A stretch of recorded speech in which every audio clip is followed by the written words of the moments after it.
Good morning, McGee. There's something that's dear to my heart, and it's called a book. And I'm Dr. Tom Duncan, who's dear to my heart too. I asked him to come and talk to me a little bit more about Read to Me. This is something that he mentioned in one of our earlier broadcasts, that if everyone would read to their child for 20 minutes, how much it would help the child. And I had asked him if he would expand on this a little bit and tell us what is available, how we need to handle this, and what are some things that are going to be happening during the Read to Me campaign. Okay, thanks, Sue, for having us today. Our Read to Me campaign is an effort to put a book in the hands of every child in this county. It's statistically proven that if you know 8 nursery rhymes by the time you're 3 years old, if you can do the Itsy Bitsy Spider, all those kinds of things, that you'll be a grade level reader in 3rd grade. So nursery rhymes are the key to that, because it's rhyming words, it's interactive with a parent or a guardian or a grandparent or whatever, and that's what Read to Me is all about. If you read to or with a child for 20 minutes every day, you set a role model for good reading habits.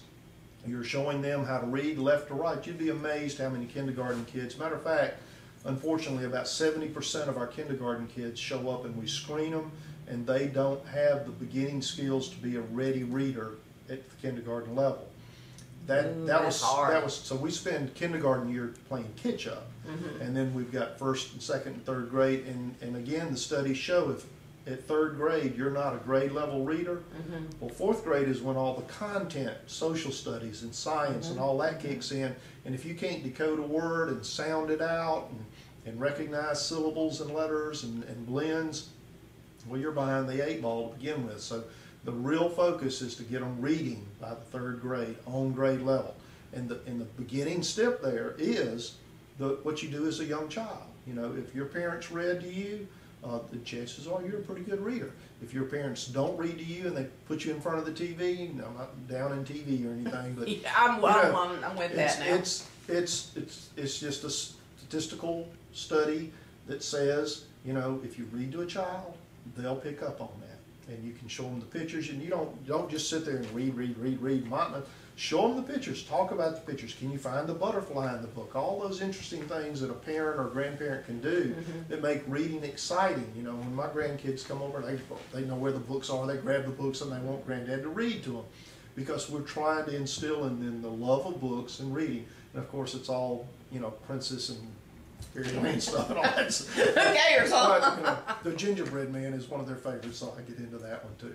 But you know, that's just the basic point. And if you can, our early learning success program, which we start with kindergartens at all our elementary schools now, and we just had 3 days of training with Dr. Bob Sorensen out of Michigan, and all of our kindergarten, 1st grade, 2nd grade teachers and the instructional assistants have been oriented to what it takes to read.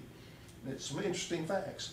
If you can skip, your chances of being a good reader. Why? Because you learn that alternating coordination, that, you know, reading is a left to right progression. You know, when you do a presentation in front of a crowd, you're supposed to stand to the left of the board. Why? Because people naturally track left to right. And I don't know what they do in China when that's backwards. We don't have to worry about that right now. But you know, again, reading to a child for 20 minutes every day, and then when the child is able to read to you, let them read to you, or just, you know, with a teenage child, pick up a book, pick up a magazine, role model reading for 20 minutes every day. It'll make all the difference in the world and make Simpson County be the kind of education environment that values education that we want it to be. That's wonderful, and I thank you so much for taking time, because I had no idea about the nursery rhyme.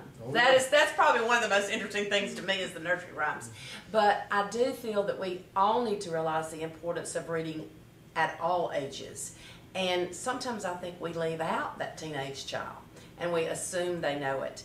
But as Dr. Duncan has stated, it's the early years, from birth practically, that we must put emphasis on. Thank you for watching MageeNews.com, and we look forward to seeing you another day.